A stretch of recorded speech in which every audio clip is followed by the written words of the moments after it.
We press our button, we fall into the TNT trap, and we get shot up into the air.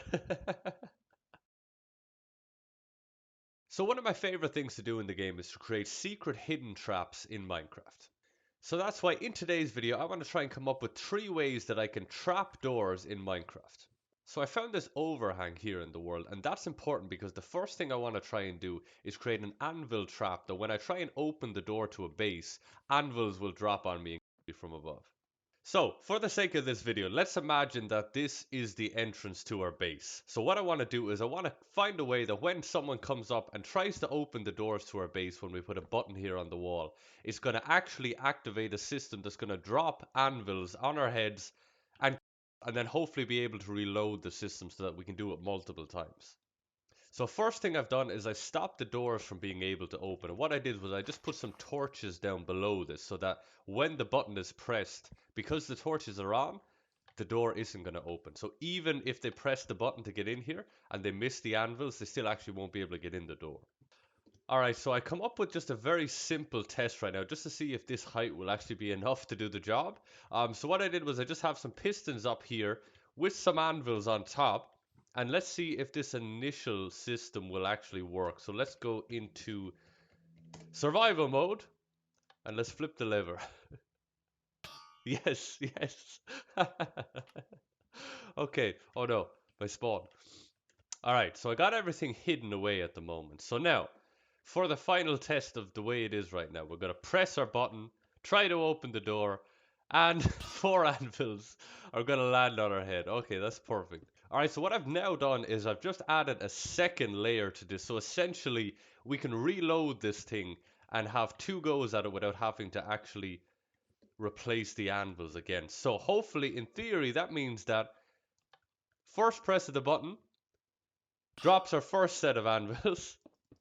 And then if someone else comes to try and open the door, we still have another set of anvils before you have to then make your way back up and put back the anvils into their location. So, for our final test of this, we have someone coming over in our multiplayer world in survival. They want to get into our base.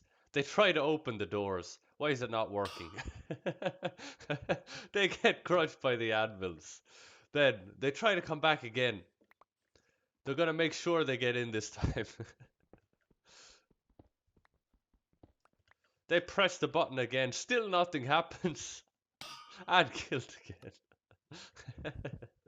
Okay, so for the next trap that I want to set, I built ourselves another house over here. And as you can see, looks like a pretty cool house. Looks like I want to get in and see what's in that chest.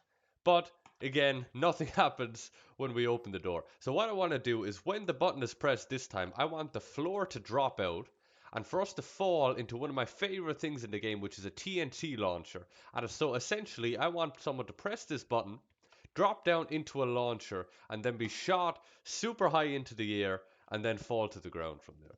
I've hooked up a contraption here in order to try and get the floor to retract. So hopefully, when I flip this lever,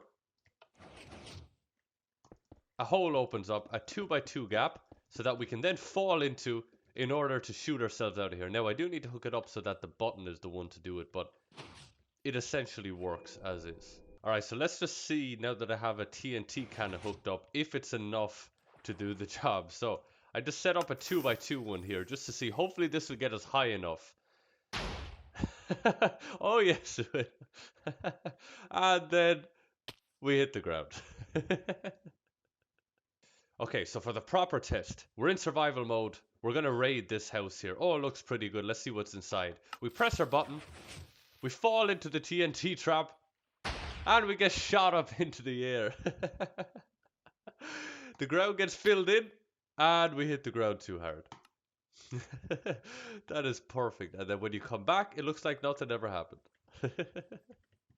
And for our final technique in this video, I wanted to focus on something that's probably a little simpler to do and something you can do pretty much earlier on in the world if you just want to booby trap maybe a village house or maybe your initial hut. Just something fun to do at the beginning of a survival multiplayer world. So, we just have it simply hooked up to a couple of pistons here that are hidden under here, and it's going to drop out our floor.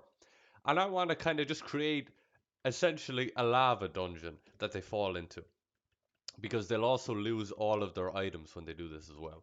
So if you're setting this up yourself, you probably want to do it pretty low down into the ground so that you don't actually hear the lava. And then what you want to do is layer the outsides with a few blocks of obsidian, just so it makes it pretty much impossible for them to be able to dig themselves out before they die to the lava. So you probably don't need to go as extreme as I did with all of this obsidian here, but just doing this means it's going to be a lot harder for someone to actually try and be able to escape this. And then once you have that set up, get yourself some lava buckets and fill the thing up.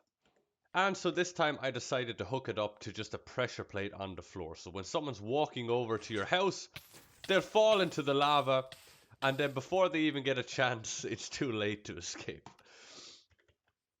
So there you go, guys. Those are three options you can choose from. Some a little more complex, a little more time consuming, resource intensive. Other ones a little more simpler, some you can do earlier on in the game.